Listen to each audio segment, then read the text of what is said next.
it is.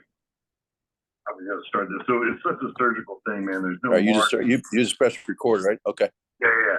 I was telling someone the other day that one of the things, love Chip Kelly, all that other stuff, but I remember talking to someone about why his offense probably wasn't going to work in the league for very long, because his offense at Oregon was predicated on inducing a mistake, then exploiting that time window inside that mistake. And what it doesn't account for is athletes that can change direction so quickly. So like that 0.5-second mistake that's made in college, you make a move, quarterback gets space, you thread that needle there. There's not a quarterback that can thread the needle fast enough to accommodate for how quickly someone like a Sauce Gardner or Deion Sanders can change direction. So the windows are all off, right? So it's surgery.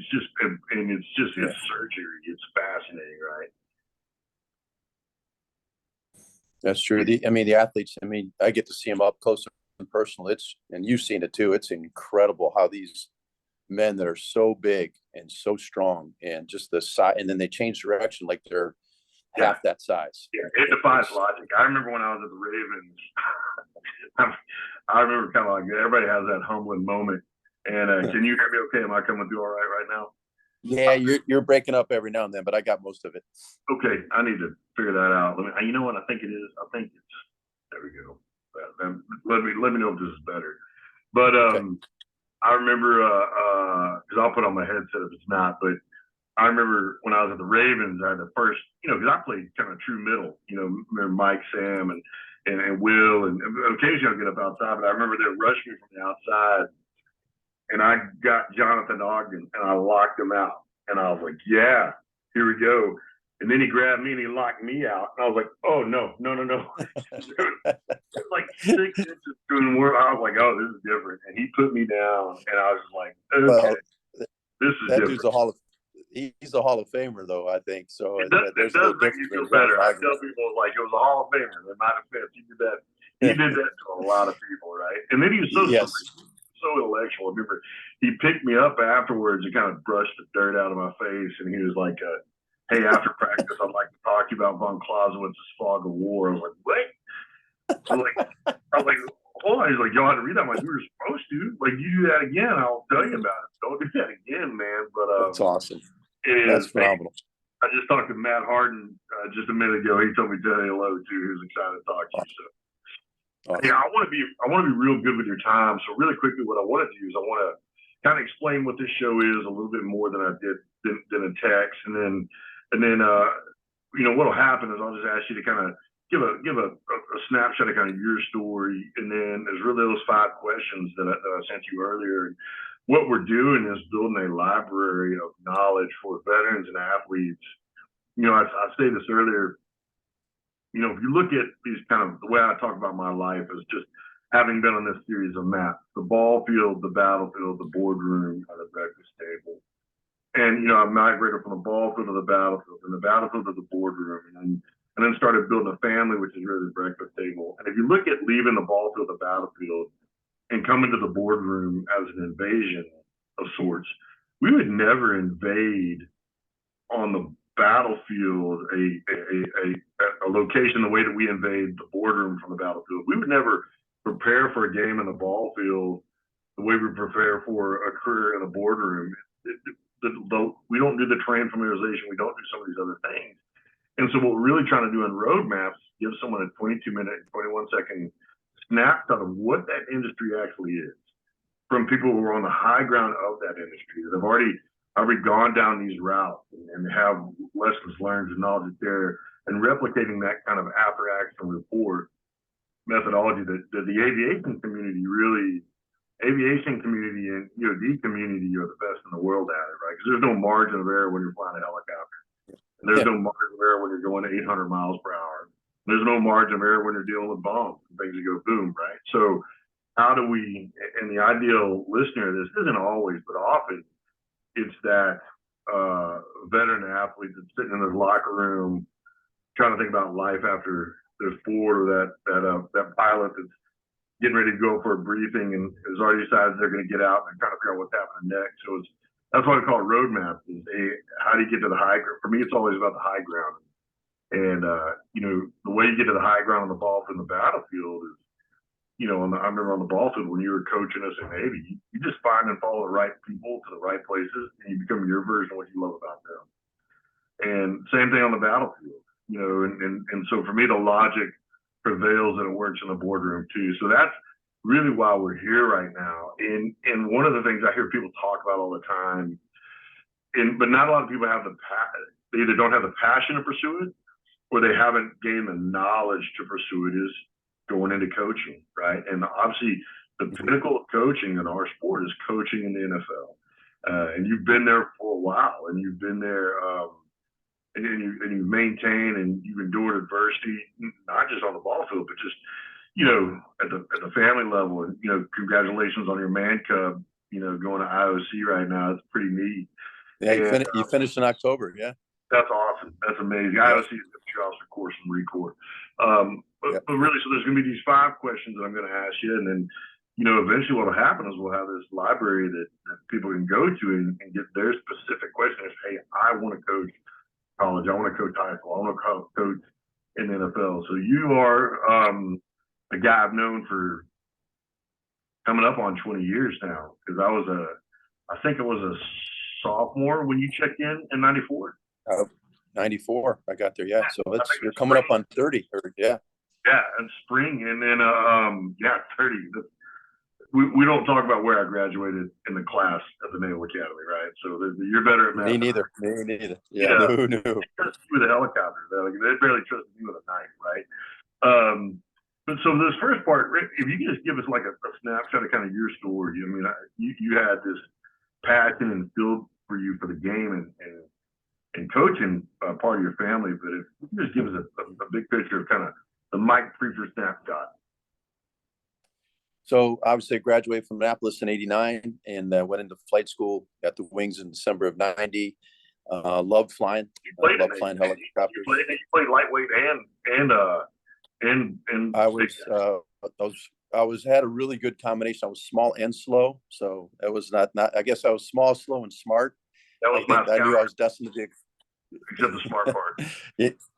Yeah, well, sure. Well, I was small, slow, and I guess smart, and I understood the game. But being a coach's son, my dad was a coach for a long time, high school, college, and pro. So I had the background. But you know, played varsity or JV for a couple of years. Got beat up on the scout team for 2 years and loved the game, and then lost the weight and played lightweight football. I think they call it sprint football now.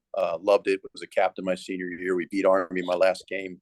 Yeah. Back in November of '88. I'll never forget that. Played up at the big stadium, which was cool. And then I love lightweight football. I was telling someone the other day that lightweight, I used to go watch lightweight play football to remember why I love the game, because you're playing football because you love the game.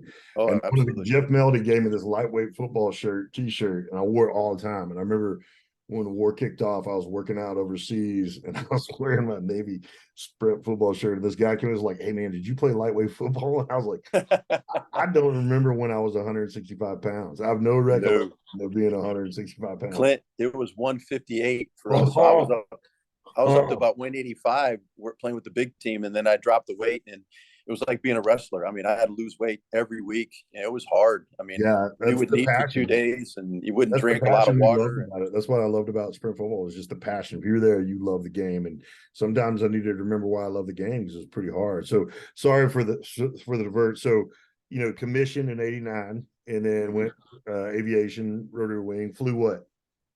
I flew the SH-3, the old Sea King. Yep.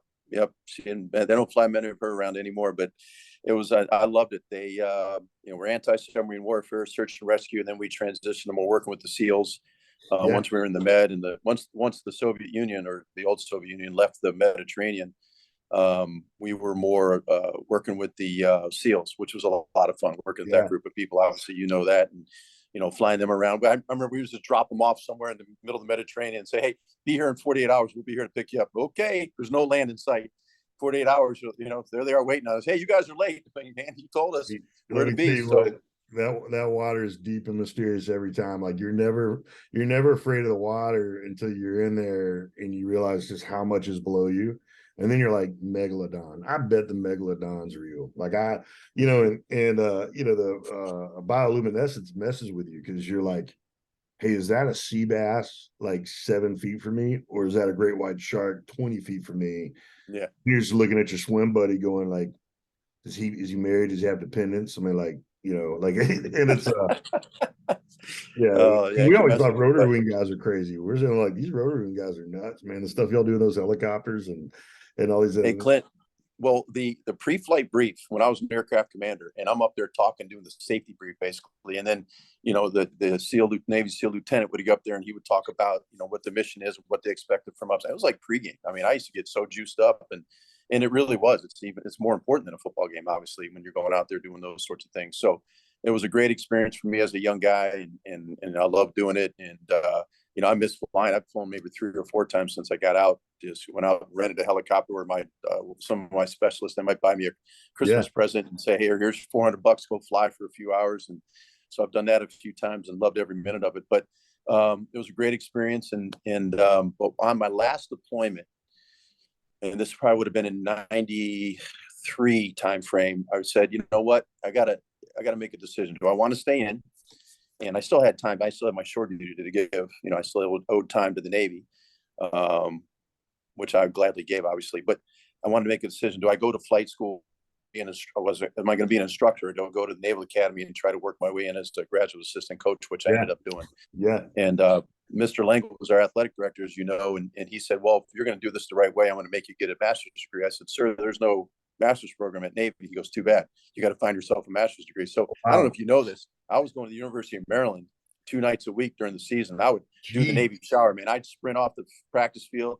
I'd take the Navy shower. My wife had me a packed lunch, and she usually would take a bite out of the sandwich just to mess with me. And we'd hop in the car, and I would drive 45 minutes to go to College Park and I did that 2 nights a week for I didn't realize all 3 seasons. So. I didn't realize that. How long had y'all been married when that happened? So we got married in 92, and we had a first child in 93, our second child in 94. Our third and fourth child's in 97, 98. So we kept having kids. My dad never had that talk with me. But anyway, so we had 2 while we're there stationed in Annapolis, but I had 3 years there. I remember when y'all had the babies. Yep. Worked as a club sports officer, taught PE classes. In the afternoon, I was all football. Basically did the first special teams playbook in Navy history, typed the whole thing on my own. And I had never touched a computer till 94. Yeah, typed it. Well, I did it on the computer, on the keyboard. It was, Shift F10 or whatever it was. Didn't we have the reams of printer paper then? Were we printing stuff out on? Probably. We'd actually migrated to the more modern paper at that point in time. Well, we class of 89, we were the last class not to be issued a computer. Oh, wow. So I literally typed all my papers, or I would pay somebody in my company, the girl lived next door in Bancroft Off, she would type my papers for $1 a page because she could fly through them. It would take you forever. Leadership 101, delegation. Yeah, but I had to pay for it. Yeah. But it was good. So then I started using computers and was terrified when they brought out Windows and kind of went from there. But so I did 3 years as basically working at Navy, and obviously coached you and a bunch of great guys like yourself, and that Aloha Bowl. Yeah. And learned a lot about myself and made a lot of mistakes as a young coach, but I didn't have a lot of responsibility. And got out of the Navy. Well, you were around some epic coaches at the time too. One, you came from a coaching pedigree, but 2, you're around, Gary Patterson, Paul Johnson, Dick Bumpus. Coach Johnson's going to the Coaching Hall of Fame. Phil Emery. I mean, that guy still in all of our lives. I mean, Phil Emery was like the living accountability, right? I'm still scared of him. I'm like this day. And I see him at the combine because he's in scouting and stuff. I'll kind of stop for a second. Yeah. So, okay, he's not that mean anymore. But still call him sir. Oh yeah, absolutely. But he, obviously a lot of great people. Ken Diamantololo was there. Ivan Jasper was there. All those guys. But I got out of the Navy, and that was a tough decision because I was going to do the tough part for me was they wanted me to do, like everybody, do a disassociated sea tour, and I said, I don't mind being at sea if I can fly. I just didn't want to go to sea and not fly. That would have been tough for me, and that would have been a 2-year deal. And I said, nah, I'm going to get out. So I took the humongous pay cut with, the 2 kids and 1 on the way at the time, and coach at Youngstown State with Jim Tressel. And 2 years there, making $1,100 a month and eating a lot of mac and cheese and living in terrible housing. And made sure the family was inside the house by dark, because some of the neighborhoods we lived in weren't the most solid neighborhoods, but we learned a lot. And my wife's amazing. She's going straight to heaven after being a Navy wife, and then now a coach's wife for all this time. Yeah. Went to Youngstown for 2 years, won the 1997 1AA national championship, which was awesome. We were 13-2, and Coach Tressel's still a mentor of mine. Has been very influential in my life and my career. And then, like you said, you're around so many good people, and you learn from so many good people. And if you're willing to learn and willing to listen, you're going to get better every step of the way. And I think you know that from your background. And now people listen to you, and sometimes people listen to me, and they try to learn and to grow and to improve who they are, not only in their profession, but as a human being, as a Christian, as a father, whatever you need to work on. But that works regardless of what endeavor you go into. It doesn't matter what your boardroom is, man. That ethos is going to serve you well regardless of what you do. 100%. So then you went and then Youngstown State, and then. Well, we ran out of money. I was almost, and you remember Bert Pangrazio, right? Yeah. So Bert's the man. Bert called me up, and I was going to fly to Denver to interview for a job. Johnson, right? In Quest. I think he was working for Quest at the time, the telecommunication company. And one of our classmates was his boss. I don't remember her name, but anyway. And I was, the night before, I was going to hop on a plane to go interview because I didn't have any money left, and we're struggling. I interviewed at a couple of different places and didn't get another job. And Cal McCombs from Air Force Academy took the job at VMI and offered me a job as inside linebacker coach, special teams coordinator. So I took that job.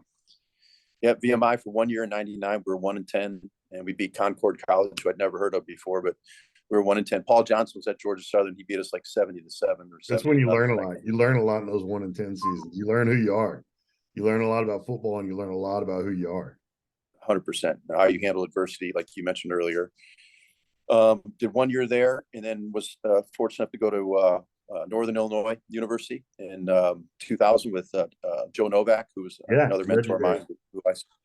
Great coach, great football coach, great man, and meant a lot to me, and has been very influential in my life and career as well. Lucas, one of the young guys that'll help produce his podcast, he played at Northern Illinois. Did he? I mentioned it, and he said Joe Novak, legendary guy. So great young kid. You'll meet him someday. But yeah, I'd love to. Love how small the world gets. It's incredible, especially in art, and you being a player and then being a SEAL and doing all the things you did, and me being a coach and a pilot and the people you run into. And I did 2 years at Northern Illinois, and then I got a break. I got hired in 2002 to be assistant special teams coach with Jacksonville, the Jaguars. I tell Coach Coughlin, who, if you guys, people that know Coach Coughlin, is very, what's that? He's a grand old man. I mean, you might as well have been working for a general or an admiral. Well, 100%. He wasn't in the military, but he loved military guys. Hired Mike Sullivan, who's still he's also process oriented. I mean, like, hey, there's a way to do things, and 100%. He had that same ethos and mentality that a lot of the great generals and admirals have. He did, and I learned a lot from him. And again, another mentor. I've been very fortunate and blessed with the men I've worked for and with. It's funny when you're humble and you're willing to learn, how you end up saying something like, I've always had great mentors, as though at the time it feels serendipitous, but when you look back on your life, you realize how like accidentally strategic it was, which I guess maybe could be another word for serendipity. But when you're humble and you're curious and you're sincere, you tend to mass this epic portfolio of mentors, right? And that's a thread that we're hearing throughout your story so far. Well, you're 100% correct, Lynn. And it's fun to talk about this because you kind of forget, when you get ingrained in your job and what you're doing. And but yeah, I've had a lot of great mentors, and I think, like you said, humility is a huge part of that. And if you maintain that humility, you can also become a great mentor. Right. And I think that's what people don't understand. You don't have to be this, hey, look at me, look what I've accomplished, look what I'm doing, to be a mentor.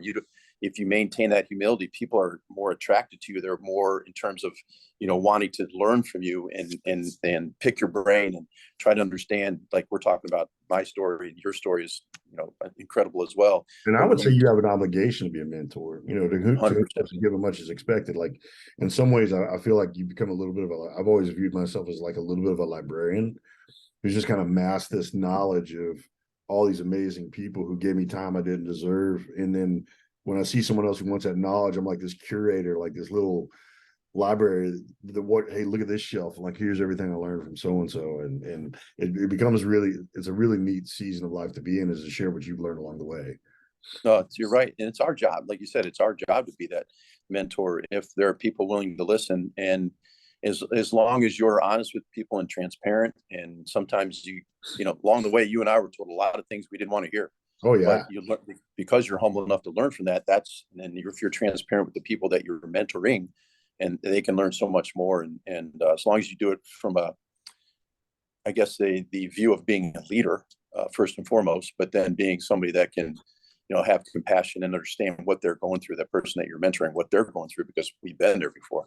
Yeah, we're going to bust this 22-minute, 21-second timeline, which I knew we would have when I was talking to you. But a quick note on that. The reason it's 22 minutes, 21 seconds is that's ultimately the problem we're trying to solve. We're losing 22 veterans a day to suicide. Like, me, like once I know what the problem is, I'm not focused on it anymore. Like I know what the problem is. Solution's now 21, and it's 21 to none. So everything we do thematically is kind of this 21 to none effort. But as soon as you and I started talking, I was like, all right, the title of this one was like not 22 minutes, 21 seconds, right? But one thing, it's interesting. You just said something that I remember going and talking to my father before he passed away, and that was one of the reasons I ended up going to Navy is being the oldest son and want to take care of my family. And there's a bunch of other reasons. That wasn't the only reason, but it certainly tilted it towards Navy vice these other great schools I had a chance to play at. But I remember going to see him in the hospital. And this was his sickness had gotten pretty advanced, and he sat me down. It was just him and I in the room, and he said, "Son, we got to talk about what happens if this didn't work out. This doesn't work out." And I got mad because I'm always one of these like positive thinking, will it into existence kind of guys, and I didn't like. For me, him acknowledging that it may not go that we wanted to, like it a lot of times anger is just fear, like masquerading, as something else. And sure. I'll never forget this. He grabbed me, and he kind of declined quite a bit physically. He's a big, strong guy, and he declined a lot physically. And he grabbed my wrist, and I'll never forget how strong his grip still was. It shocked me how strong he still was. And he looked at me and goes, "Son, leaders talk about what they don't want to talk about. They say what they don't want to say. They hear what they don't want to hear, and they plan for what they don't want to happen. And the willingness is what makes them a leader." I was like, "Oh," and that's one of the things you just said. Deep. Is listening to what you don't want to hear, right? And the ability to listen to that and action on it is what makes you a little bit different. That's right. So here you are, you get your break, you're at Jacksonville, Tom Coughlin, and everything I've heard about him is like, if you don't want the truth, don't ask him a question, because that's all you're going to. I was his chief of staff type guy. I did all the schedules. I spent a ton of time with him. In fact, that was when I really started to grow. What an amazing way to learn organizationally how the system really works. I thought I was organized until I worked for that guy. I mean, my dad was almost a Catholic priest. He was a seminarian for a long time, and he got out and married my mom and had kids. I was the oldest of four and all that stuff. But we lived our life 5 minutes ahead of everybody else. Coach Coughlin lived his life 5 minutes ahead of everybody else. So that part was in there. But man, the attention to detail with which he ran that organization, and I learned so much. It's not just X's and O's. It's not just teaching the players, because coaching is teaching. That's exactly what coaching is. Yeah. And I learned that from my father. But the attention to detail is what I learned from Coach Coughlin, and how important that is to not only run an organization, but to coach one guy. And if I'm coaching Clint Bruce and I'm trying to help him be a special teams linebacker, I got to lay it on the line. Hey, you're the left guard on punt team. Here's your stance. Here's your alignment. Here's your footwork. Here's responsibilities. Here's the techniques you use. Here's how you get off blocks. Here's how you get downfield. Here's how you cover a punt with levers. And the less margin of error you have, the more minutia matters, right? Right. The less margin you have, the more minutia that matters. Like, you got to dial in that deeply, and I think that's why a lot of kids sometimes can't necessarily. I don't have issues with talent. Talent's real. There's no reason not to talk about it. What the problem is talent kicks this can of breaking down the road, and everybody breaks. Like in what I think Patton it's not Patton. It was Hemingway said, "Everyone's broken. We're all better at the broken places," right? And but what happens, like when I realized my sheer talent wasn't enough, was in like 8th grade. So I had tons of margin. I was under someone's roof. I was like, I got nothing but time to figure this thing out. And the first time you realize your talent's not enough is at training camp your rookie year, when you're surrounded by people who are as good as you. And I saw it in the SEAL teams too. There were guys that they just couldn't take it. And it wasn't really a character issue. It was an exposure issue, because that grit, that resilience muscle hadn't been built because it had to be built, right? And And but that minutia that I got to imagine that was pretty fascinating to you to see the intensity go up from college football into the NFL where there's just no margin. Well, the thing that I noticed right away was I remember watching Marcus Stroud. Marcus Stroud was a first-round defensive tackle draft pick out of Georgia. And I'd been coaching the Navy for 3 years, right? And then Youngstown State and then Northern Illinois. So I didn't coach in any major college. You know, Northern Illinois was Division I, but that's Mid-American Conference, so mid-level Right. Division I. But anyway, I watched Marcus Stroud in that first OTA spring practice go from one sideline to the other to chase down a ball carrier. And I went, well, Priefer, you ain't in college football. You ain't Kansas anymore. And so that's what you know. Obviously, it's the highest level of football in the world, which is the competitive part of me loves that part. That I'm blessed to be able to. This is my 22nd year, 23rd year of being in the NFL. So it's been an incredible ride. But that's when I realized, man, this is a different deal. Okay. And like you said, the margin, everybody's got those guys though. That's the thing. I mean, it's not like Navy. Those guys are out athlete usually, right? But they run the option, and there's only 6 possessions a game, and they run the option. The time of possession is 38 minutes in their favor, and they beat team 17-14, which is incredible that the Academy's been able to do that for so many years. But like you said, the margin for error is so razor thin, and I learned a lot. That's where the attention to detail had to come in. You had to be. That's where coaching matters. And you got the NBA, and you got Major League Baseball and hockey, and I'm sure coaching matters in all those sports. But coaching, as you know, Clint, really, really matters in the game of football because it's all 11 guys doing their job at the same time. And the teams that have enough talent, like you said, talent's important. But if you're doing things the right way, if you're doing things with discipline, energy, effort, enthusiasm, passion, all those things come into play. If you have that type of team, then you got a chance to be a very good football team. So you went from Jacksonville then to the Giants, and I was still assistant special teams coach in the Giants. So I did 4 years. I paid my dues. I think I did it the right way. And then Herm Edwards hired me in Kansas City as a coordinator. So now I'm in front of the room by myself for the first time, which was absolutely incredible. I made so many mistakes. And you don't have to wonder what Herm's thinking, do you? Oh, no, Herm will tell you. There's no mystery there. There's no mystery there. I used to tell people like, hey, man, if you're wondering if he's mad at you, he's not mad at you. Because if he's mad at you, there's no uncertainty. Oh, yeah. He'd come to office, and I could tell if things are going well, things going not as well as you want him to, just by the look on his face. He wore his emotions on his sleeve, but I love Herm. Herm gave me an opportunity. Wonderful. He's a good man. He's great for the game. He is great. He my first shot. So I did 3 years there, 2 years in Denver, and then I got went to 8 years. Leslie Frazier hired me in Minnesota. I worked for Leslie for 3, and then Mike Zimmer for 5.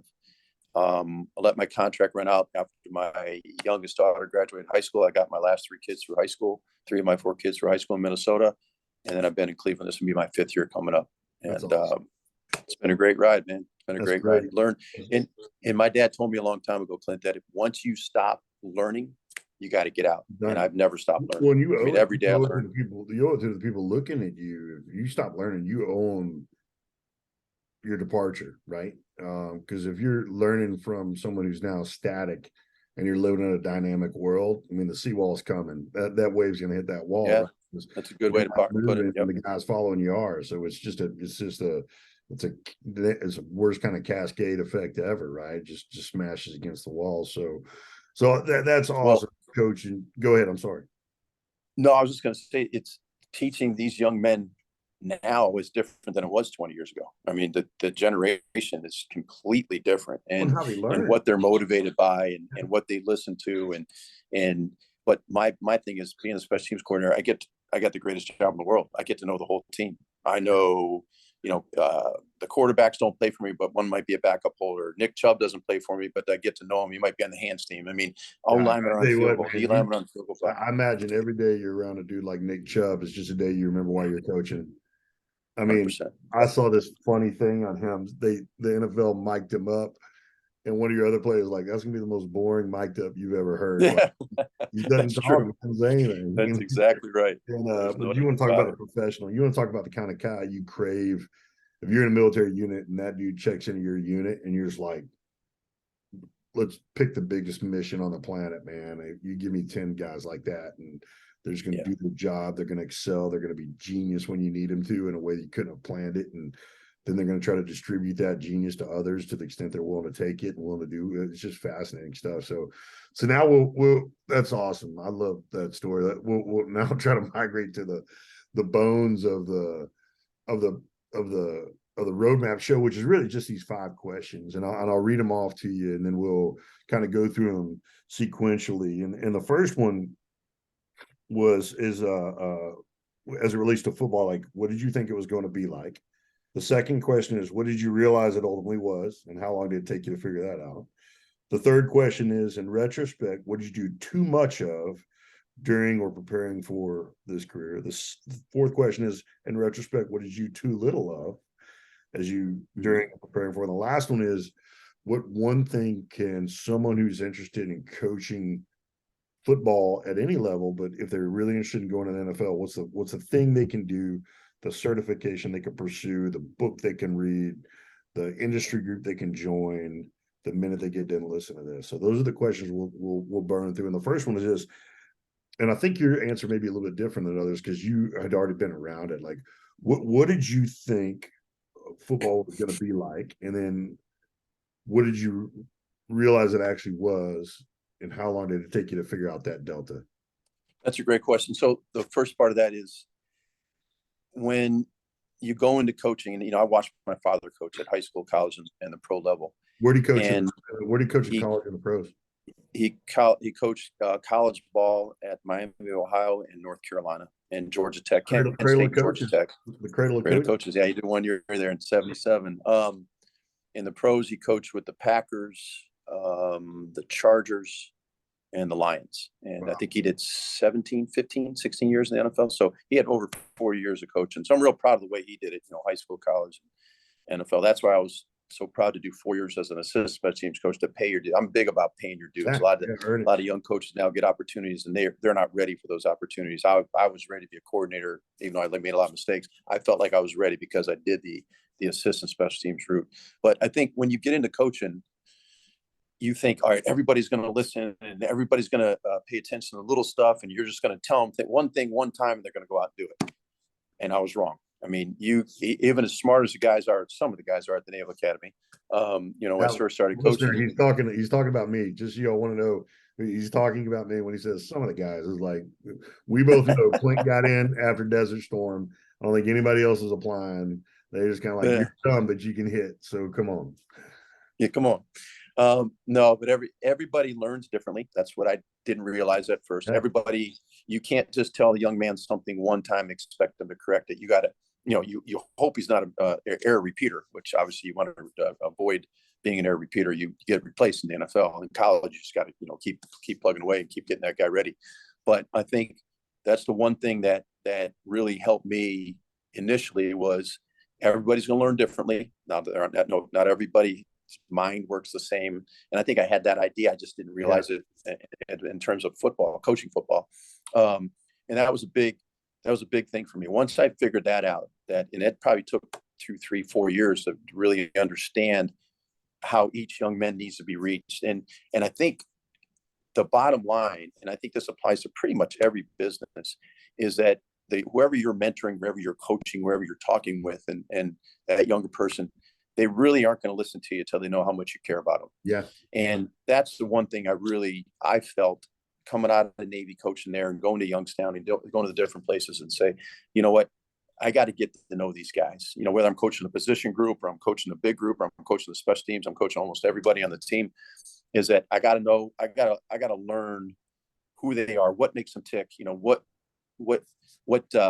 motivates them, how do they learn? And that's hard work. And but I love that about my job. I love the fact that when we bring in new players halfway through the year, put them on practice squad like it happens every year, and I got to get these guys ready to go play the Pittsburgh Steelers in 2 weeks, because they're going to be moved up from the practice squad and they're going to be playing on 4 phases for me on special teams, and my job depends on their job and what they do.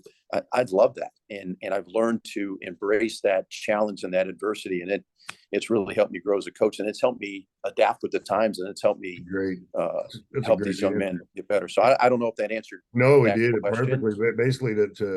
Basically, what you thought you're going to walk in and these guys are pros. Hey, this is how you do it. They do it. You move on to the next thing. Took you about 3 or 4 years to realize that they're no different than any other demographic you've been around. Oh, athletes of the Naval Academy, athletes of VMI, enlisted men and women in the Navy, officers. A lot of people don't understand necessarily in the aviation community, whereas I had the honor and privilege and pleasure of being around, you know, a lot of the enlisted men and women. That's what does amazing things for us. In the aviation community, a lot of time you're growing other officers. Not that you're not around the enlisted, you are around the enlisted, but you're really growing the player behind you in that position in a lot of ways. So it's a little bit different. So it took you 3 or 4 years to realize nothing's different. It's always the same. Well, you know what? You just brought up a great point, Clint. My experience as a division officer in the line division, and in HS-11, we're out of Jacksonville, Florida, and I had the young guys. I mean, I had 40 of them. I had a chief who was awesome. So you had the and I had sled dogs making it happen then. Oh God, he was incredible. And I had like 39, 40 young people underneath. And I used to just show up at 3 o'clock in the morning at the night shift and say, hey, sit down, Jones, tell me about yourself. Hey, Bruce, tell me about yourself. Where are you from? That's part what of it. Makes you tick? And I loved it. And I took notes and I memorized guys' names. And it's amazing how they look at you differently as a leader, just to show them that you care. And I'm not trying to pat myself on the back. I learned that's what I would want as a young officer. And so my goal was in 6 months to have every young man in the line division pass a leadership exam so they could be promoted if they wanted to. And by golly, the chief got it done. We got it done. It was amazing. I was trying to, I said the senior enlisted are like having a good strength coach. You have a good strength coach. There's so much you don't have to do when you got a good strength coach. And I was always incredibly blessed to have amazing senior enlisted. But all my enlisted dudes were studs too. I mean, like they're all smarter than me. I mean, you know, I walked in and some guys like, hey, before you think you're the smartest guy here, I did my undergrad here. I'm like, great, you're writing all the reports. Anybody else want to tell me how smart they are? I'm in the room thinking I'm the smartest guy, right? So that's an awesome answer. So the second question, that was really questions 1 and 2. And then the third question is, I always find this to be really interesting. We always, you know, I'm always talking to people who are at the peak of their endeavor. And so inevitably, very few of these people kind of stumble into those. There's always some preparation leaning in. And I rarely talk to someone who didn't prepare and work their tail off to get where they are. But one of the things we learn is, hey, what do we spend too much time on? And what do we spend too little time on? So the next second question is, you were preparing to enter a coaching career. What did you spend too much time doing? And what did you spend too little time doing? So someone who's listening is about to get out, like they could flip those efforts and not do nothing of this and all of this, but maybe flip the inverse, right? If that makes sense. Yeah, so that's a really good question too. So when I got back to Annapolis for my shore duty and kind of backdoor my way into being a graduate assistant, I was not prepared football-wise. I'd been away from football for 5 years. I used to take, my dad was coaching at Georgia Tech at the time. I used to take his defensive playbook, special teams playbook, and I would take it on deployment with me. And while other guys are looking at whatever they're looking at, I'm looking at, you know, playbooks. And I was kind of a geek that way. But I was nowhere near prepared for the X's and O's and studying tape and how to call certain things. And that's how I learned a lot from that, you know, that first staff I worked for and then the second staff I worked for at Navy. I was thoroughly unprepared to be a coach. So I think if somebody's right now thinking about going into coaching, learn the game and really understand the game. Watch, there's so much video available now. It wasn't available now. Go look at situational football. Understand, if you want to coach linebacker, study linebacker play. And there's all sorts of videos and books and drill work and the ins and outs of how to play a certain position. Are there any great coaches on YouTube that you're like, hey, if you're going to watch one guy to learn to coach this position or these guys, like, is there anyone that pops off the top of your head that someone can look up that the guys that really there's Jamie Cole. He's a great kicking coach. I know he's KOHL. Jamie Cole is and the people that work for Jamie, he's kicking and punting and snapping and John Carney, kicking, punting, snapping. He's out in San Diego. In terms of different positions, I don't know. I haven't looked at those YouTube stuff. You know, I think what I hear you saying on that one is, hey, I spent a lot of time getting ready for play calling without understanding the context that drives that in the first place. So, studying. I mean, just the techniques itself, Clint. I mean, when I was in there with Tommy Ray and he's coaching linebacker play, you guys were 10 times ahead of where I was because I didn't have a clue what he was talking about, and I thought I did, and so I was very unprepared. He was for pretty that far ahead of us too, man. I mean, I tell you what, like for me, I'd always had great coaches, but I would just listen to Coach Bumpus just kind of casually mention something so significant. Something, I mean, he'd coach for, I don't know, 30, almost 20 something years when he was there. You hear Paul Johnson just kind of casually mention something. You're like, holy smokes. That's the things those guys have forgotten about football that Tommy was trying to steward into us so we could perform it under pressure. What I think you answered both questions on what you did more than you should have, and what you did less than you should have. And here's really the last question, is because I love being actionable. I love someone listening to this and going, I'm going to go do this next. Is there like an industry group or a book you can read or a certification they could pursue? Like on one of the other roadmaps was a Naval Academy graduate named Ty Rose, Marine Corps officer, stud, brilliant guy. And when he was trying to get into the M&A world, he kept hearing he didn't have the right undergrad. He didn't have the right undergrad. He's like, well, what do I do about that? That was this many years ago. But then he heard someone say, you need this certification. So what he did is he went and pursued all these certifications that then differentiated him from all the other guys that had the right undergrad degree. So now he had diversity. He had this unique undergrad degree, the military experience, plus all these certifications.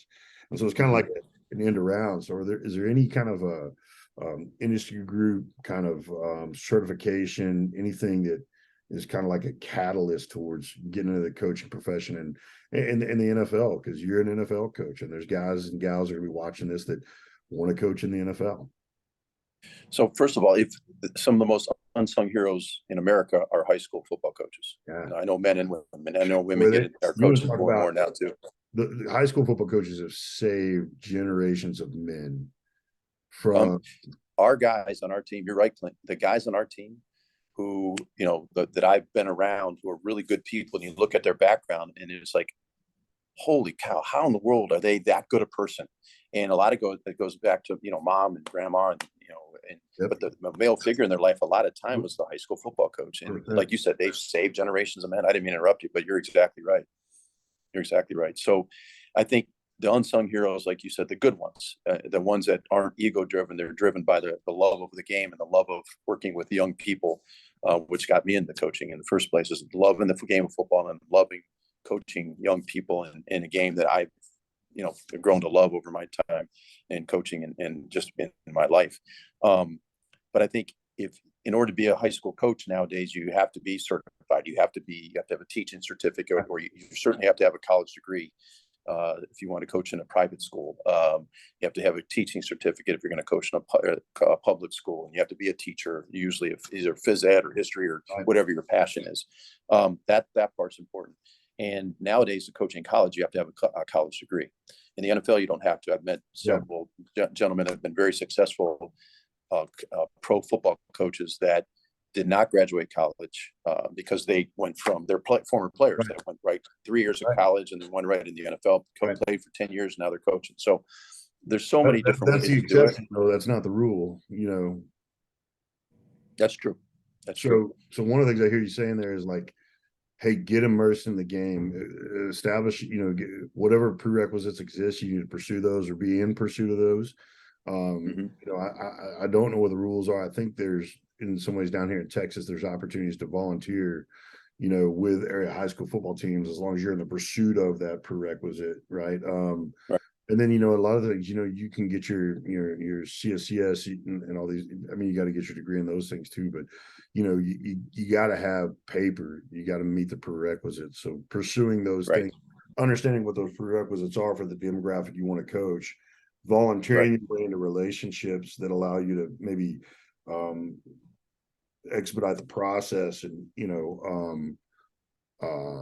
that's what guys need to do. So this listen, Coach, this is hugely helpful. It's been really fun for me to watch your career, since you got done coaching us, and the relationships, every once in a while I'll steer a young veteran into a conversation with you, or like one of my guys, just Mark, getting to give his son this amazing Cleveland Browns experience, and you know, Paul, it's you are very much still kind of stewarding back into this community that you come out of, and I'm grateful for it. And you know, for the listeners, you know, watchers of this, just, you know, be encouraged. One of the things that, you know, Coach told you is, you know, he with a father coaching and all these other things, he still took the hard road and did the hard work. And when you said earlier about kind of this expedited path towards coaching, the part about earning it is more about preparing you for it once you get there. The worst thing that ever happened to you is you get a chance to do something before you're holistically ready for it. Ready for it. Those quarterbacks that start before they're ready, man, it can hurt a career that otherwise could have been great. So the long road is Roger Staubach said one time, the extra mile, there's never traffic on the extra mile or something like that. I like that. Yeah. Really great role. So, but Coach, I asked you for 30 minutes and we're creeping up on almost an hour now, but The time flew for me. No short conversations with me. You know that. Well, you and I have talked a lot, Clint, over the years of wanting to help as many people as we can in the positions that we're in, especially my wife Debbie and I have a passion about the same thing we're talking about, the 22-21, is to reduce veteran suicide, to give young people, men and women that are getting out of the military, give them hope. Give them you know what, people like Clint Bruce, people like Mike Priefer and others like us, we care about you. We want you to be successful. We want you to live a good life and use your military experiences to not only enhance your life, but to enhance other people's lives. And when you have people that rely on you and that need you, it makes you feel good about yourself. It makes you feel wanted, makes you feel loved. And then you have a greater appreciation for, you know, what God has given you and the gifts he's given you and the life that you can live. So you and I have talked about this a lot. So this has been an honor to do this for us. It makes you feel like you're using your time. I think the worst thing we could ever do is waste the time those we love and miss no longer have, right? And the best way to know stewarding your time is to help others steward theirs. And one of the things I tell people, you've heard me say this 100 times, like my mission is to win the war on veteran and athlete suicide with the power of daily wins and a good day's work. And the veteran and an athlete are very similar animals. They're just lions and tigers. Both of us have been on the high ground on the ball for the battlefield, and now we're coming to the boardroom trying to figure out where the high ground is and how to even get there, right? So, you know, we're losing athletes as well. And so for me, I say, you know, win the war on veteran and athlete suicide with the power of daily wins and a good day's work. A daily win is add value to the kind of person you want to be around and learn from with what you already know how to do as you leave the ball for the battlefield and come to the boardroom. And a good day's work is provide for yourself and your family by adding value to the kind of business leader you want to be around to learn from with what you already know how to do as you leave the ball for the battlefield and come to the boardroom. So you can be at the breakfast table who you said you'd be when you said I do. And I can't tell you how many guys I encourage into going into coaching. Man, the senior enlisted are shovel ready to be amazing coaches. I mean, that's all they've ever done. I mean, the senior enlisted are there's no one better on the planet at people, programs, and process than the senior enlisted. And you know, so I just think that the profession is you know, it may not be as financial rewarding definitely at the beginning of it, but man, I know a lot of people that got a lot of money and they're miserable because they've got the financial rewarding, but that's the only reward it is just the financial. I wake up every single morning excited to come into work. Even the off season, it's tough, and when you go 7 and 10, it's hard, but and you know, it's easy when you're winning. But when you get excited about coaching and teaching and helping young men excel at the highest level, whatever level it is, to excel, I think that's the most rewarding part of coaching for me. It's not the financial reward. It's not. It's and like you said, I know a lot of coaches that don't love what they do. What's that? You can't. You can't buy it. And it's not just football. You can coach anything. You can coach track and field, baseball, basketball, volleyball, whatever. Yeah, 100%. I mean, and who doesn't want to be around a guy who wants to be around you? I mean, that's just the magic of it. So, Great Coach, point. thanks for the time, man. Thanks for just being who and what you are, you and your bride. And yeah, man, thank you. I appreciate it. And my honor is my pleasure and honor, like it always is, Clint. You're the man. Oh, thanks, brother. All right, I'll talk to you soon. Thanks, boss. Yes, sir.